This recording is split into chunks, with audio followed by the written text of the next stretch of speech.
मुर्रा में राष्ट्रीय शहरी स्थानीय निकाय सम्मेलन का आयोजन। लोकसभा स्पीकर ओम बिरला ने की शिरकत। सीएम सैनी और विधानसभा अध्यक्ष अरविंद कल्याण भी रहे मौजूद।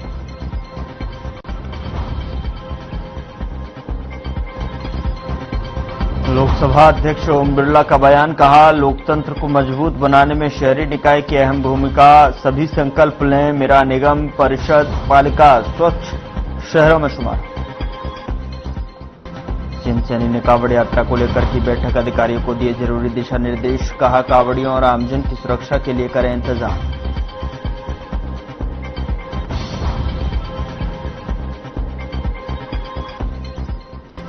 शिक्षा मंत्री महिपाल डाडा ने समीक्षा बैठक। पंचकुला स्थित शिक्षा सदन में विभाग के अधिकारियों से की चर्चा। सरकारी स्कूल में शिक्षा का स्तर सुधारने को दिए निर्देश।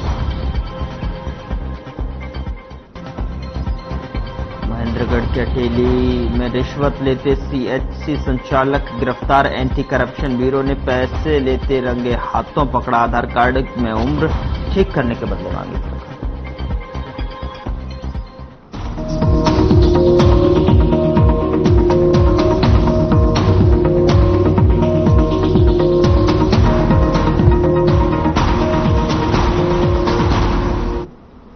नमस्कार, मैं हूं आपके साथ गौरव राजेंद्र। बुलेटिन की शुरुआत करते हैं। चंडीगढ़ में हरियाणा सरकार ने एक बड़ा फैसला लिया। इस दौरान अपने पार्ट टाइम और दैनिक वेतन भोगी कर्मचारियों को मेहनताने में बढ़ोतरी करने का फैसला लिया गया है, जिसके तहत नियमित कर्मचारियों के लिए वेतन दरों और अवकाश नियमों में महत्वपूर्ण संशोधन किए गए हैं। जहां पर मुख्य सचिव अनुराग रस्तोगी के जारी अधिसूचना के मुताबिक ये नए नियम 1 जनवरी 2025 से लागू किए जाएंगे। बता दें कि सरकार ने ये संशोधन करीब 3 साल बाद किया है।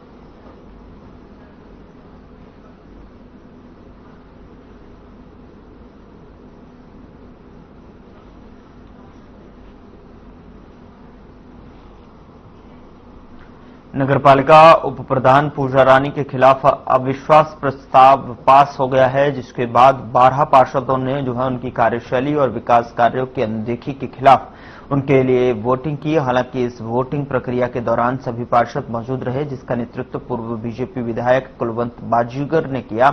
तो वहीं अविश्वास प्रस्ताव के दौरान पार्षदों की खरीद फरोख्त को लेकर विजिलेंस ने 3 पार्षदों पर मामला दर्ज किया था। पार्षदों ने आरोप लगाया कि उनके खिलाफ षड्यंत्र रचा गया था। साथ ही उन्होंने कहा कि षड्यंत्र नाम का रह गया है और जीत सच्चाई की हुई।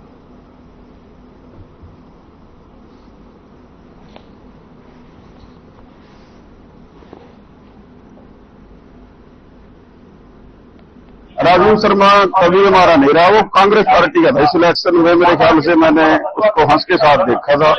तो कभी आपने उसको जेजेपी के साथ देखा तो बताइए। नहीं, चलो ऐसा है जेजेपी की रेखा रानी जीती थी चुनाव में। डायरेक्ट चेयरमैन और अध्यक्ष तो सारे अपने अपने आप बने थे, और हम भी उसको हटाने में हमारे पार्षद हमारे साथी हैं जो सारे आप उनके साथ थे। किसी भी पार्टी का हो, हमारा मुख्य मकसद ये है कि नगर पालिका में जो भ्रष्टाचार की देवी रेखा देवी बैठी है, उसको जहां से आई थी वहीं भेजना है। जनता बनाना जानती है तो जनता हटाना भी जानती है।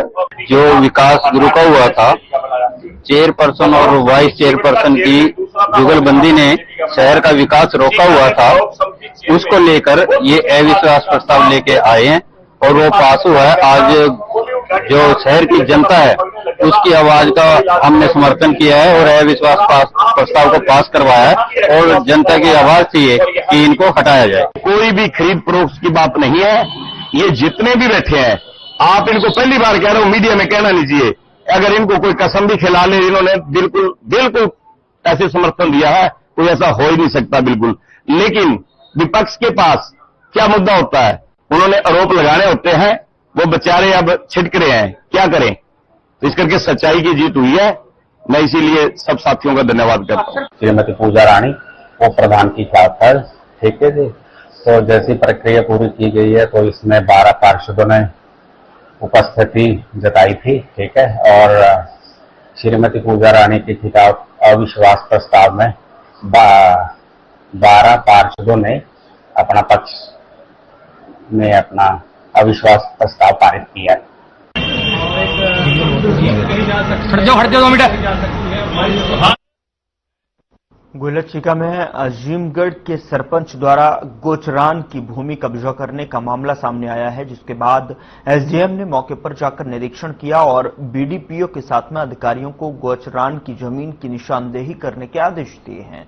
जानकारी के मुताबिक गोचरान की करीब 8 एकड़ जमीन सरपंच द्वारा कब्जा करवाया गया था। पूर्व सरपंच ने मौजूदा सरपंच पर भ्रष्टाचार के आरोप लगाते हुए कहा कि मौजूदा सरपंच ने अपने नजदीकी को लाखों रुपए लेकर गोचरान की जमीन काश्त करने के लिए दे दी है। वहीं मामले की गंभीरता से जांच मौजूदा सरपंच के खिलाफ कार्रवाई की जाए और उन्हें सस्पेंड किया जाए।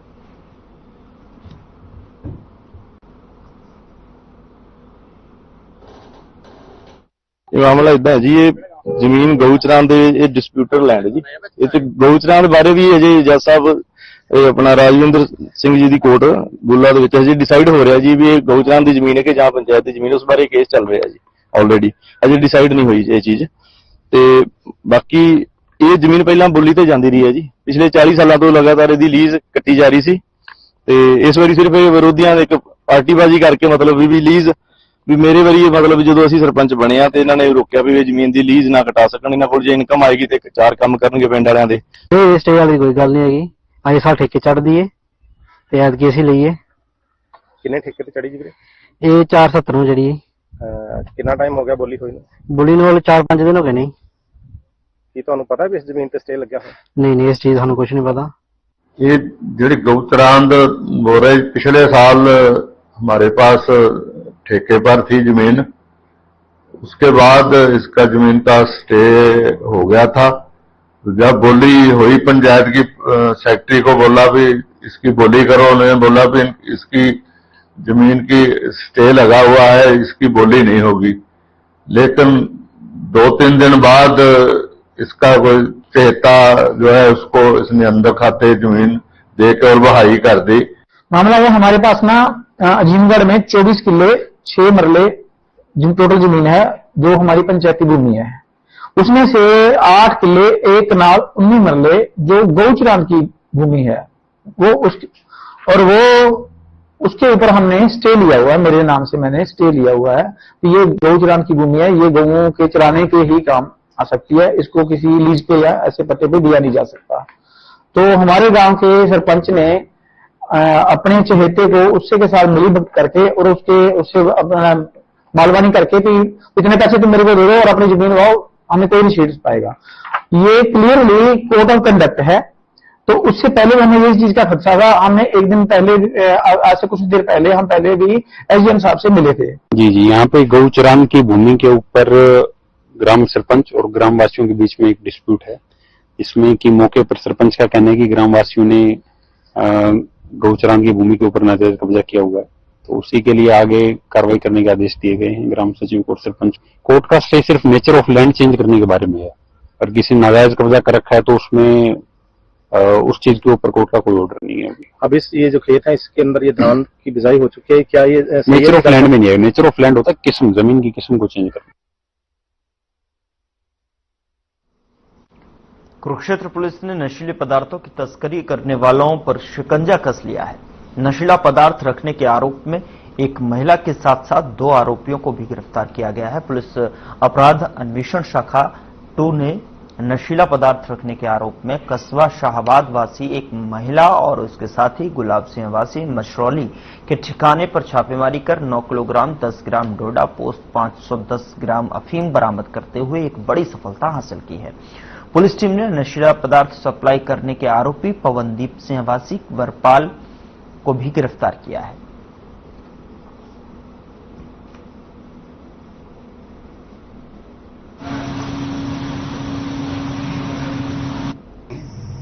एसपी साहब के निर्देशानुसार कुरुक्षेत्र में जो नशे के खिलाफ अभियान चल रहा है, उसी के तहत हमारी टीम को एक बड़ी सफलता मिली है। हमारी टीम में ASI Surendra, sub inspector Randhir, Naresh, Lalit और लखन, एएसआई लखन थे। इनकी टीम को सूचना मिली थी कि शाहबाद की रहने वाली एक लेडी है जो मंजू नाम की है, काफी समय से जो नशे का काम कर रही है, अफीम भी बेचती है और डोडा पोस्ट भी बेचती है। इसके खिलाफ पहले भी मुकदमा दर्ज है और कई महीने जेल में भी रह के आई है। 29 तारीख को हमें सूचना मिली थी कि ये लेडी आज फिर सामान लेने गई हुई है और इसके साथ एक जो अब की बार ये गाड़ी लेके गई है, और जो ड्राइवर है वो गुलाब सिंह है, मछरौली गांव का।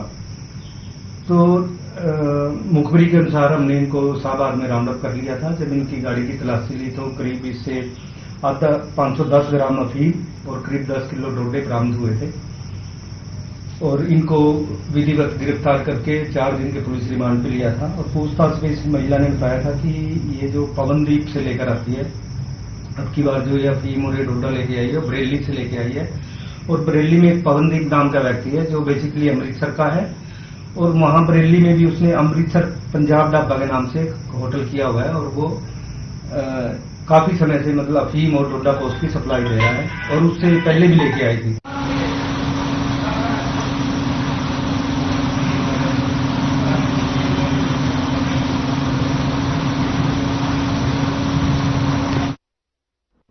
गुरुग्राम के मानेसर में राष्ट्रीय शहरी स्थानीय निकाय सम्मेलन का आयोजन किया गया, जिसमें लोकसभा अध्यक्ष ओम बिरला ने मुख्य अतिथि के रूप में शिरकत की है। आयोजन में हरियाणा विधानसभा अध्यक्ष हरविंद्र कल्याण, विधानसभा उपाध्यक्ष डॉक्टर कृष्ण मिड्डा और सीएम नायब सिंह सैनी समेत तमाम दिग्गज शामिल हुए हैं। बता दें कि मानेसर स्थित आईसीएटी परिसर में देश का पहला राष्ट्रीय शहरी स्थानीय निकाय सम्मेलन आयोजित हो रहा है। संवैधानिक लोकतंत्र और राष्ट्र निर्माण में शहरी स्थानीय निकायों की भूमिका विषय पर 2 दिवसीय राष्ट्रीय सम्मेलन का उद्घाटन दीप प्रज्वलित कर किया गया। राज्यों और केंद्र शासित प्रदेश के शहरी स्थानीय निकायों के प्रमुख सम्मेलन में भाग ले रहे हैं। इस दौरान सीएम नायब सिंह सैनी ने संबोधित करते हुए कहा कि सम्मेलन का विषय लोकतंत्र की जड़ों को मजबूत करने और पीएम मोदी के विकसित भारत 2047 के सपने को साकार करने को लेकर राह दिखाएगा। उन्होंने कहा कि हरियाणा का यह नया जो है नगर शहरी विकास का मॉडल है।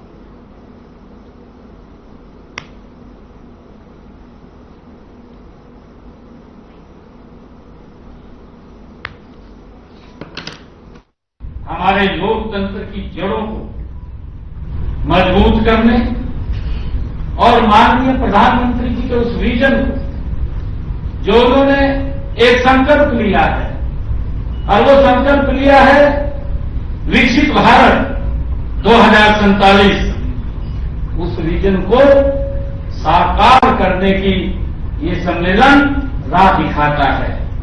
मुझे खुशी है कि हमारा देश एक जीवंत लोकतंत्र है। मुझे यह भी खुशी है कि शहरी स्थानीय निकाय इस लोकतंत्र की प्रथम पाठशाला है। लोकतंत्र की जड़ें स्थानीय स्तर पर जितनी गहरी होंगी, हमारा राष्ट्र उतना सशक्त और मजबूत होगा। इसलिए स्थानीय निकायों में भी लोकसभा के सत्रों की तरह यह सत्र बुलाकर स्थानीय मुद्दों पर माननीय अध्यक्ष ओम बिरला जी ने जो स्थानीय जो मुद्दे हैं उन पर गहन मंथन और विचार यहां पर होगा।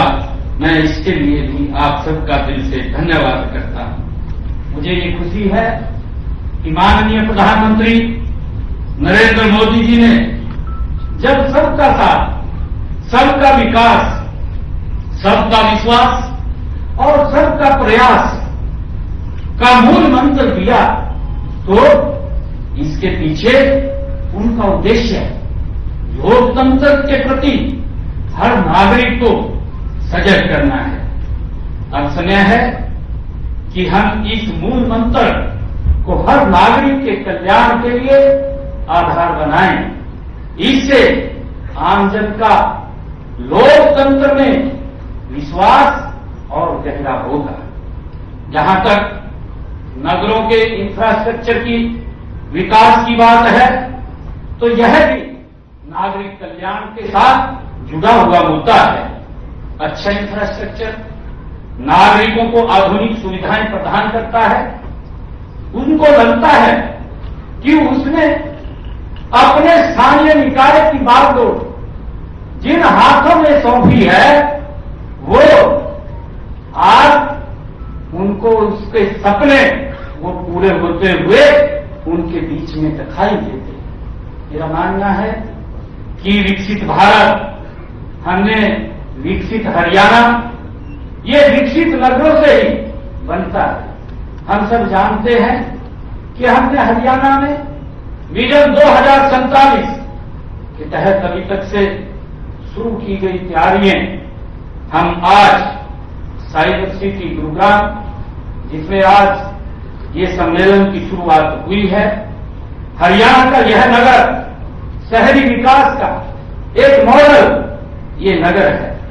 इसके साथ लगते हम देखते हैं कि 180 किलोमीटर लंबे केएमटी कॉरिडोर के साथ हमने हरियाणा के अंदर एक पंचग्राम की योजना बनाई है, जहां बड़े ग्राम विकसित करने का, आधुनिक शहर बसाने का हमने एक परियोजना पर हम काम कर रहे हैं।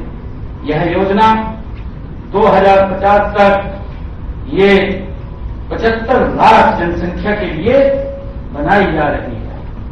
इन शहरों का मास्टर प्लान हमने तैयार कर रहे हैं, ताकि आने वाले समय के अंदर हम ये भी देखते हैं कि आने वाले समय के अंदर जो हमारे शहर हैं वो लगातार उनमें आबादी बढ़ रही है। और माननीय प्रधानमंत्री श्री नरेंद्र मोदी जी के देश के उस विजन जो उन्होंने कहा है कि हम देश के 100 नगरों को स्मार्ट सिटी बनाने का लक्ष्य आदरणीय प्रधानमंत्री जी ने रखा है। और हमने हरियाणा के अंदर हमारा फरीदाबाद है, करनाल है, इन शहरों को हमने स्मार्ट सिटीज के अंदर हम काम कर रहे हैं। हमने बड़े शहरों के विकास के लिए हरियाणा में 4 मेट्रोपॉलिटन सिटी उस विकास प्राधिकरण भी हमने बनाया है। और हमारा मानना है कि शहरी स्थानीय निकायों को सशक्त और पारदर्शी और जवाबदेही बनाना ये बहुत जरूरी है। शिक्षा मंत्री महिपाल ढांडा ने बुधवार को पंचकुला स्थित शिक्षा सदन में शिक्षा विभाग के अधिकारियों के साथ हुई समीक्षा बैठक की अध्यक्षता की।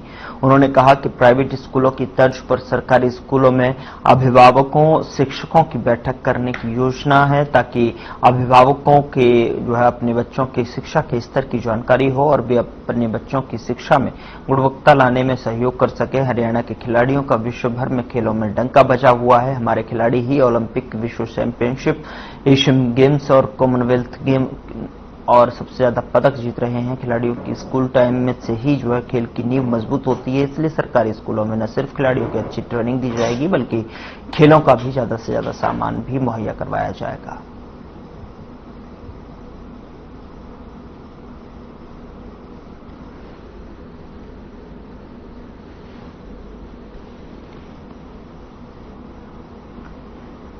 उधर रेवाड़ी के भगवानपुर में 200 बेड अस्पताल निर्माण और डिनर डिप्लोमेसी को लेकर केंद्रीय राज्य मंत्री राव इंद्रजीत सिंह का बयान सामने आया है। भगवानपुर में आंदोलन और डिनर डिप्लोमेसी को हवा देने के पीछे षड्यंत्रकारियों का हाथ बताया है। साथ ही कहा कि एम्स निर्माण के दौरान भी कुछ लोगों ने गुमराह कर क्षेत्र के साथ धोखा किया था। भगवानपुर धरने में हारे कांग्रेसियों और विरोधियों को भड़ास निकालने का मौका मिला।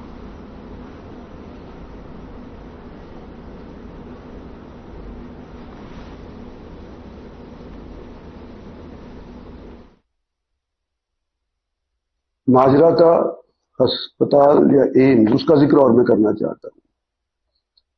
14-15 के अंदर मुझे मालूम चला, नड्डा साहब हुआ करते थे हेल्थ मिनिस्टर, मुझे मालूम चला कि भारत सरकार की नीति है कि हरेक प्रांत के अंदर एक एम्स को डालेंगे। तो खट्टर साहब यहां पे आए, मैंने उनको कहा कि भी अनाउंस कर दो, करवा तो मैं लूंगा ही वहां पे, क्योंकि भारत सरकार की नीति है और हमारे पास एम है नहीं। तो उन्होंने अनाउंस कर दिया। उसके बाद जिस तरह की जलालत मैं कहता हूं इन लोगों ने करी, इलाके के साथ जो धोखा छल कपट किया, उसका मैं बयानबाजी करना चाहता हूं कि मनेठी ने सबसे पहले अपनी जमीन तजवीज करी।